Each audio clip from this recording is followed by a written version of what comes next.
may gusto.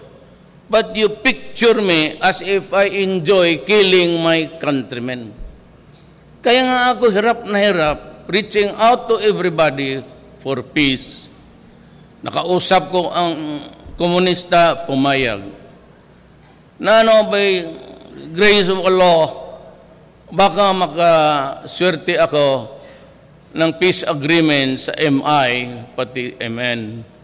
Ang problema ko na lang yung mga hardcore, but they must understand, ito yung Abu Sayyaf, that wala talaga tayong makuha kung magsige patayan. Ako na yung nakikiusap sa inyo, I make the guarantee na kayo, we will treat you equally. I will see to it. Yung Moro o Kristiyanos o Igorot will be treated alike sa panahon ko. Ayaw ko ng patayan kasi wala talagang mangyari. Kasi ang nahihirapan yung mga babae pati bata. So what's the point of ako na mismo nagsasabi ako, bigyan ninyo akong kunting panahon. I will improve the Moro land, Mindanao. Kaya gusto ko nga yung federalism. Yun man rin ang gusto ng mga learned na sa gobyerno, matagal na sa gobyerno, from one administration to the other, right after the Spaniards and the American occupation. Paano na lang, pahirapan lang, pahirap na pahirap. Bigyan naman natin kunting pahinga ang mga tao. And I said, I will try my very best. Total, parang nakita ko, wala nang maging na may dugo lang naman ng kunti. Hindi naman talaga ako full blood. Meron lang akong dugo, lula ko. But still, there is a connection. May ang isang pamilya ko, sila Omar, sila Rodrigo, puro talagang Muslim yan . Nagsisimba talaga yan. Because sumunod doon sa, if you want to marry a Muslim lady, you have to convert. That is why yung isang linya ng apo ko, puro Moro yan. So how could I turn my back? Paano ako kung magkagera? Saan ako kakampi? Kampi ako sa Kristiyanos o kakampi ako ng Muslim? Ilagay din ako sa alanganin . Anong gawin ko? Mag-suicide na lang siguro ako para sa basta panahon ko, marami kayong magwa. Yung ospital sa, I think it's in Basilan and in Hulo, it will come to rise. Bigyan ninyo, by next year, tapos na yan. Hospital. Tsaka yung trauma talaga. And there's a businessman who offered to help. Ganito yan . Sinabi ko na nung kampanya, hindi ako tatanggap ng pera sa mga taong may transaction sa gobyerno. Ayaw kong matali. Hindi na bali ako matalo. Basta hindi ako tatanggap ng yung mga bilyonaryo. So ngayon, tapos na ako, sige siya gustong salita sa ito. Wala naman na. Ako na mismo nagsabi, ayaw ko magtanggap . So what's the point? You do not have to explain to me. Tapos sabi niya, sige. Sabi niya na mag-donate na lang sila ng 1 billion. Kung gano'n, sabi ko, tatanggapin ko. Gawin ninyong ospital sa Hulo, sa Basila. Tanggapin ko yan. Para tabla na, wala na kayong duda sa akin na may galit. Hindi naman ako nagagalit. Nanggaling sa akin salita na yun. So gano'n. Kung ibigay nila, I will start it next year. Basta next time, yung Hulot tapos ng ospital dyan. Na sana, huwag naman magdala ang ospital. Baka andalhin o puro sugatan ng mga Abu Sayyaf pati sundalo. Sana matapos silang naman. Ang Abu Sayyaf naman, ito lang ninyo yan. punta na lang kayo sa ISIS, kukunan ko kayo ng ticket. Kahit talagang,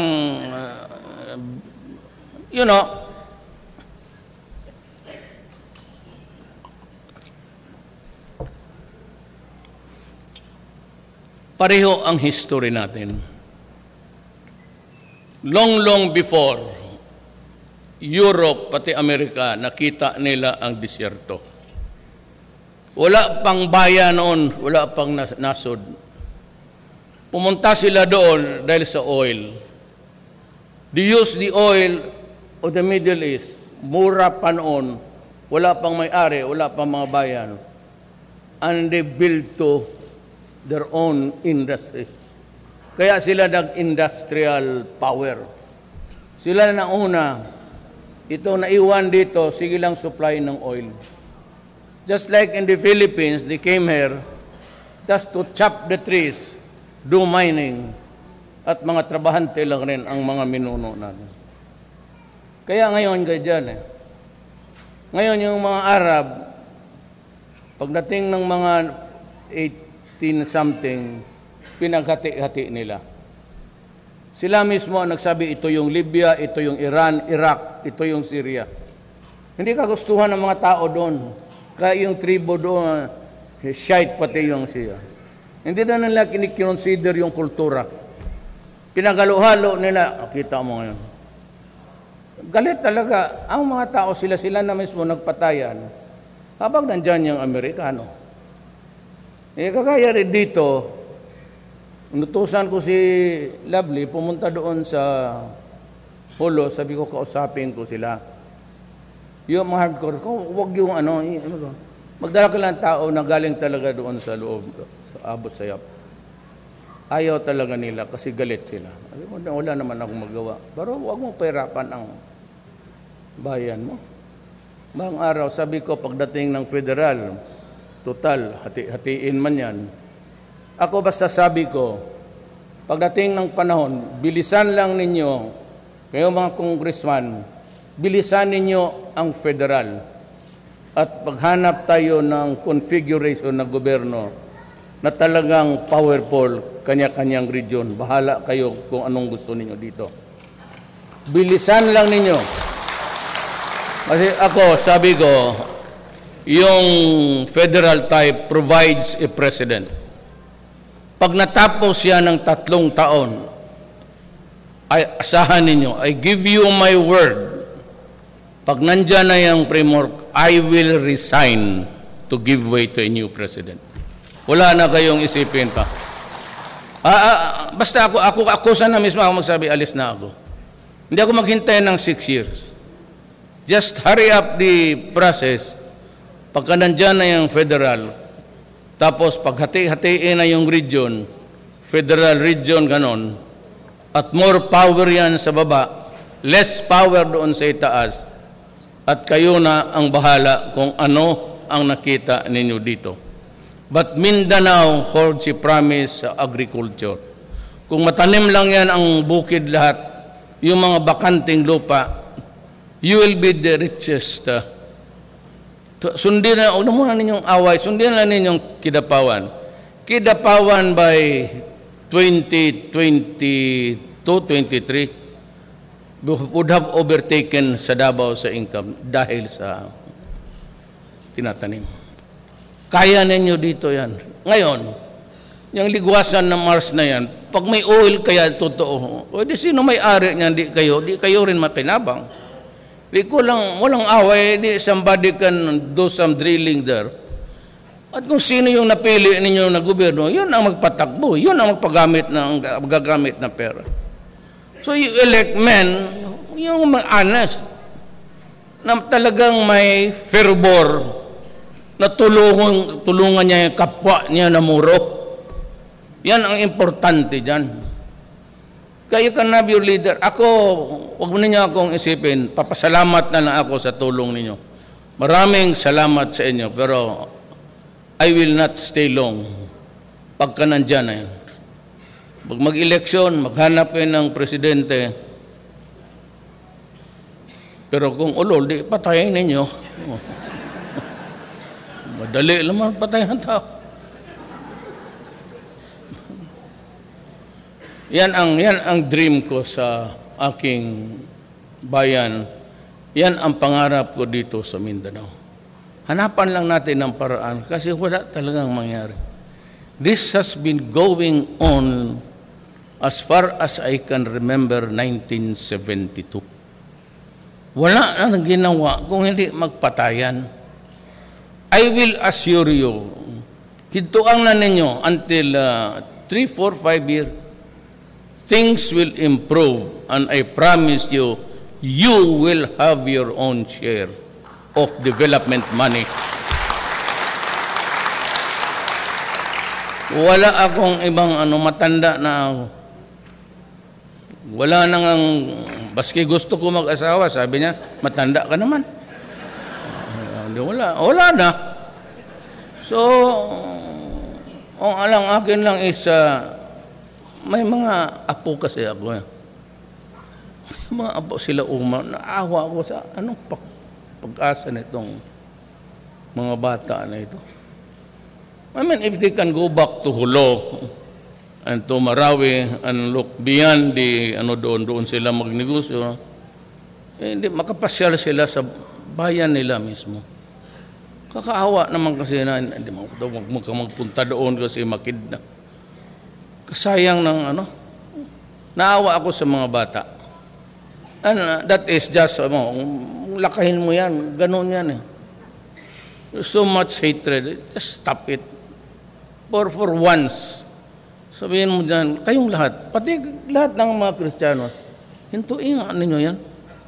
Even for a while, just to para makapagpasok ang gobyerno. At sabi ko naman, ibibigay ko sa inyo. Anong ibigay ko sa inyo? Nauna nga kayo, kita mo.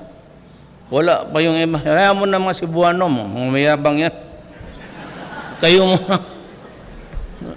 Tsaka kayo yung kailangan talaga. So, where the need to help is urgent, we will be. Basta ang gusto ko, may project akong hospital para hindi na tayo may Secretary of Health naman kayo. Yan, director lang yan noon, ngayon undersecretary na, secretary. Maya baka presidente pa ng federal government yan.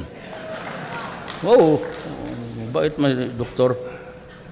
So, baka yung kung but hindi na ako dadating yung Deputy Prime Minister ng Malaysia, pati yung First Secretary ng... So, hindi masyado makatagal. Sabi nga sa airport sa akin noon sa mga military na nandoon sila because salubungin nila yung Prime Minister. Gusto ko sana pagbaba niya sa aeroplano, nandoon ako. Malaysia is a very important ally. Ang sakit lang, uliin ko ang sakit ko sa Amerika ganito. Alam ninyo, may nangyayari na nga, may namatay na nga na mayor. Iwasan talaga natin ang droga kasi sisirain talaga ang bayan natin. Maniwala kayo kung makita lang ninyo dyan mismo sa siyudad ko, yung matatandang mga sama na ganun ng ngipin. Yan ang una sa addiction kaya naubos ang ngipin. Totoo, nagagrind. Nagagrind. Kaya lahat ng addict, sira ang ngipin. Nagagrind.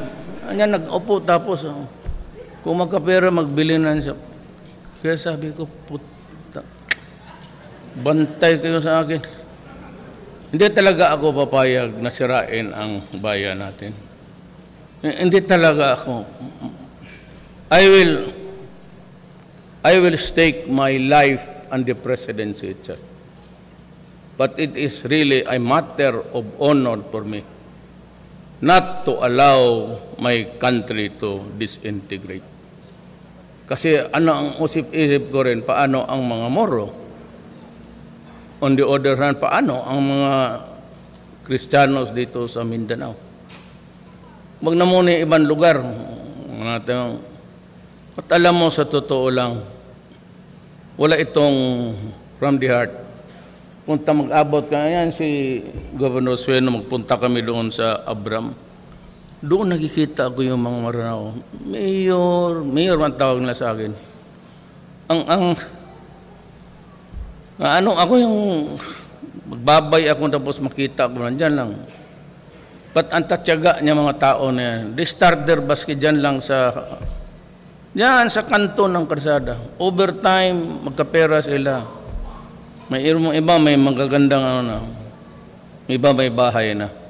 But look at the toil and sacrifice ang ginagawa. Maawa ka talaga. Kaya ayaw ko silang I'm very sensitive dyan sa yung Moro bigotry. Kasi yung Moro, talagang nagagalit ako na mamasapak kita yung gano'n.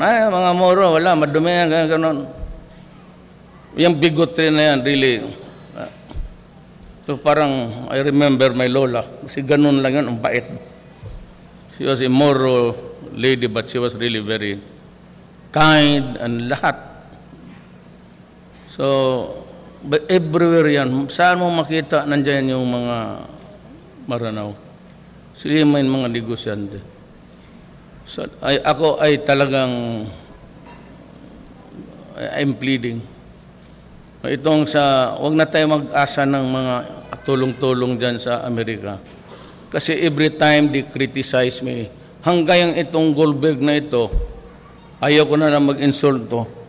Hindi niya alam, siya ang nag-upisa ng away during an election, nakihalo siya ng salita, which was not to be done by an ambassador, kung lalo na kan dayuhan ka. At ito ngayong maraming patay, at alam namin yung lumalaban talaga yan, ang gusto nila, sabi ng Amerikano, na kung hindi mahinto yung malay ko ba mo. Nandiyan yung pulis, pakialam ko, may trabaho yan. Anong enkwentro yung araw na yan, ako ang sinisisi. And I'd like to send this message once again, and for the last time. You talk to us as if you are still under your mga colony time. Na parang tauhan ninyo kami na kung magbigay kayo ng aid, maraming kondisyones. Dito sa droga, makinig kayong mabuti. Hoy, mga Amerikano, hindi nyo yung style ninyo na pag hindi nahinto yung patayan ganon, yung aid or assistance ninyo, hindi ninyo ibibigay sa amin. Para kaming aso na may tali, na sabihin mo, next time, yung pan naming assistance, itatapo namin doon sa malayo. Pero hawakan ka, para tayong aso na pag ganon, hindi natin maabot na bunganga.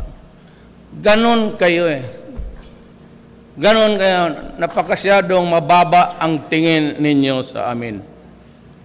Kasi dumaan nga kami yung kolony ninyo, akala ninyo, bata-bata pa rin kami ninyo. Pues, hindi yan.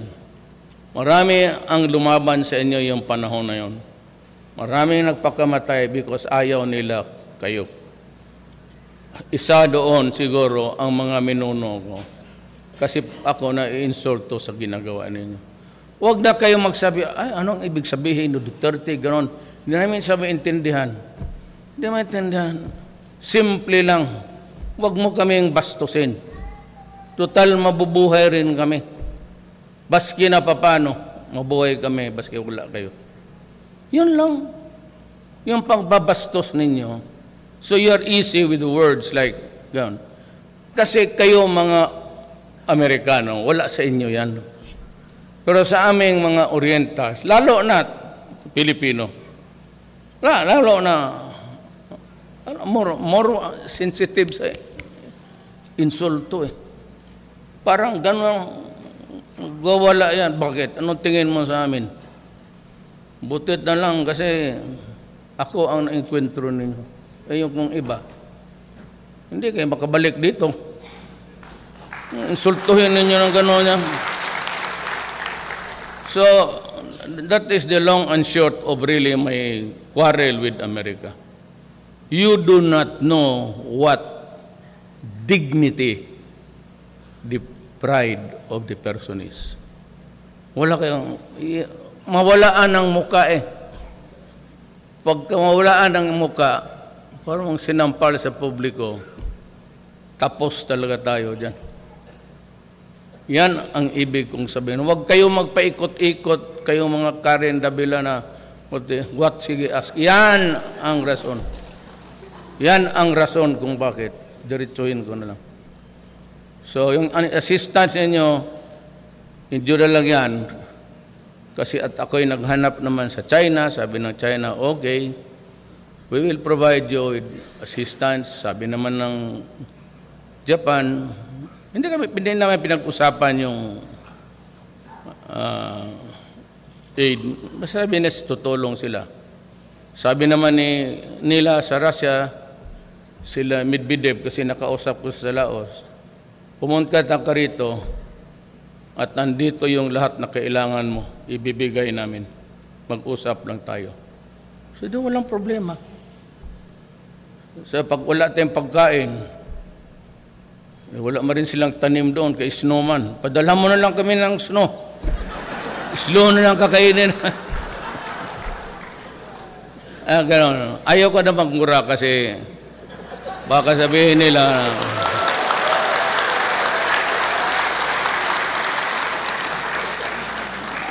maghanap na lang kayo ng bayan na nakakasikmura sa insulto nyo.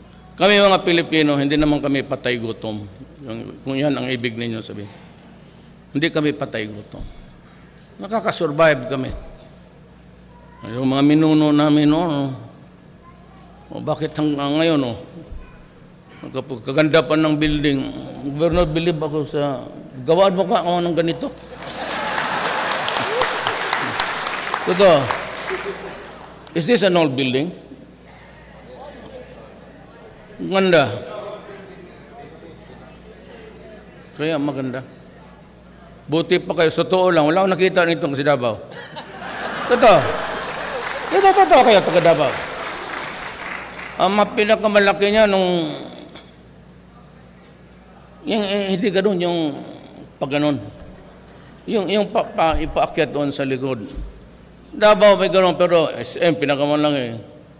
Kaya yung tao doon, hindi niya ako makikita. Kasi pag gano'n niya, gaganon din yung isa. Pag gano'n ang isa, gaganon na yung ulo eh.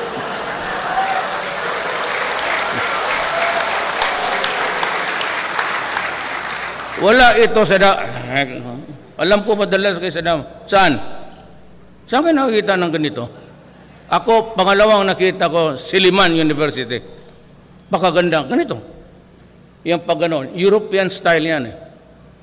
Yung kita mo yung Congress na Parliament, napataas. Kaya yung sa likod, walang gano'n. Kami sa Congress noon, marami man kayo, gano'n rin. Apo ang nagsalita doon, ang mataas yung sa rostrum. Doon nakita. Ito dito sa inyo, walang masahe pagkatapos kasi wala stiff neck. Nakaganon ka eh. Yung spine mo nakabalita. Dito, level. Believe ako. Sabi ko na nga eh. Sabi, ayaw nila maniwala. Sabi ko, bright yung Maguindanao. Maniwala ka dyan kung kunyari walang alam pa. Bright to. Wala ito sa Davao, totoo. Saan? So, siguro next convention sa Lions, dito na lang tayo. Kaya sabihin mo niyan sa mga, ano yung bumba-bumba? Paano? Mga turista lang. Pero rin yun, income rin. Huwag muna, mga ceasefire tayo mga 6 years. Tignan mo, gaganda ang ano naman kasi baka, wag kayo, baka magbomba. Okay, bakit? Sa Davao, wala. Ay, nako.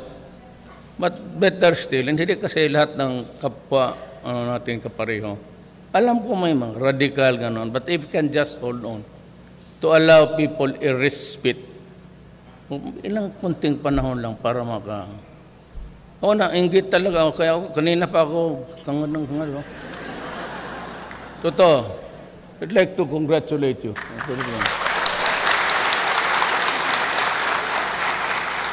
Maraming talent ang Maguindanao na hindi talaga nakita. Hindi naka-sekreto lang. Hindi naman tinatanong kasi. But I would like to guarantee you that in my time, panahon ko, kasi ako lang ata ang talagang na-elect presidente na may dugo. In my time. Sabihin mo na lang, wag mo na ngayon. Sa sunod administrasyon pa, pag niloko na naman ulit tayo. Pero if there is the federal type already set and there's an election before 5 years, 4 years, ako mismo, I will resign. I give you my word, I will give way para federal. Hindi na magtagal because the Deputy Minister of yung assistant ni Najib is in Davao. Kaya pala now I remember why Mamao is not here. He's there at the airport waiting for the plane of the Premier.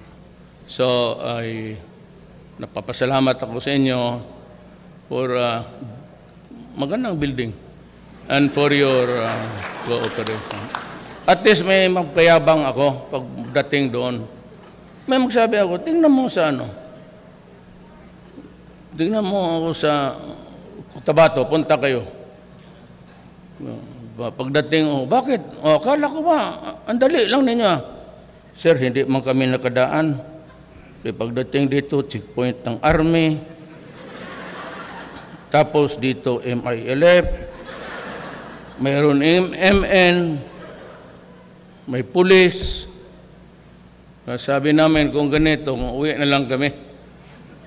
Pero except really if it is necessary. Only if it is necessary.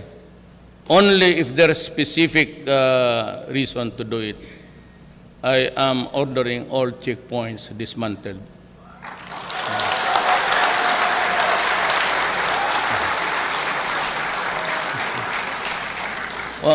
Kung sabihin mo lang ngayon kung may suspect ka ganon, tapos alam mo dadaan, there's a probability or A1 information.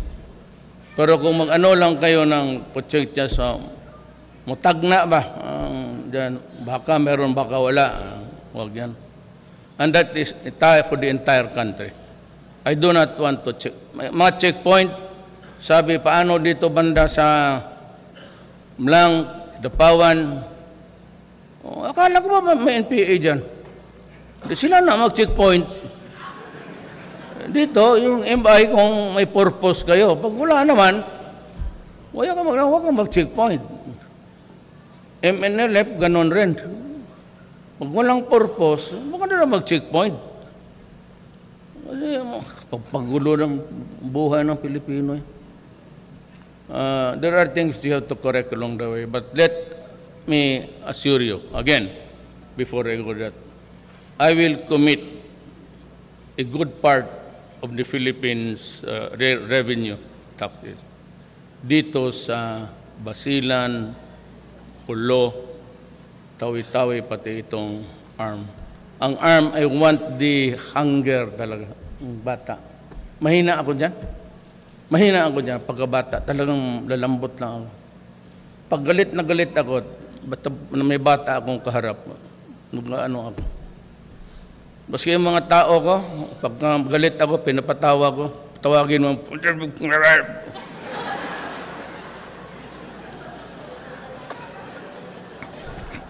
pagdating dyan, dala-dala bata, pati yung anak. Sir, pinatawag mo raw ako. Sir, anak ko, pati asawa ka.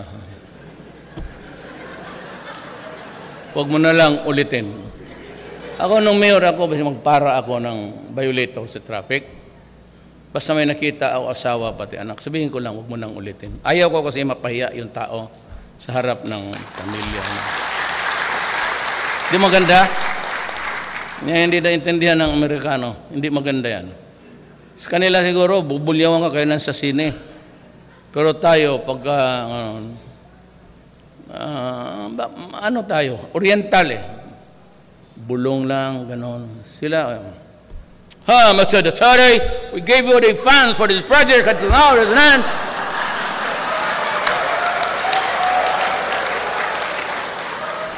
So if there is no project, why don't you go home? Sila nag-umpisa na, hindi ako. Kinikriticize nila ako yung basta dyan sa droga, buhay ko, pati pagka-presidensya ko itaya ko. Tataya ko talaga. Nakaposta yan. Pero kung sa trabaho, serbisyo sa inyo, walang problema yan.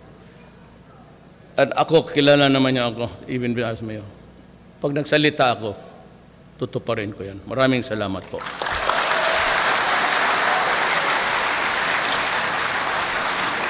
Thank you very much, Mr. President. May we request the President for a photo opportunity with the AMM government officials and national agency heads in 5 batches. For the first batch,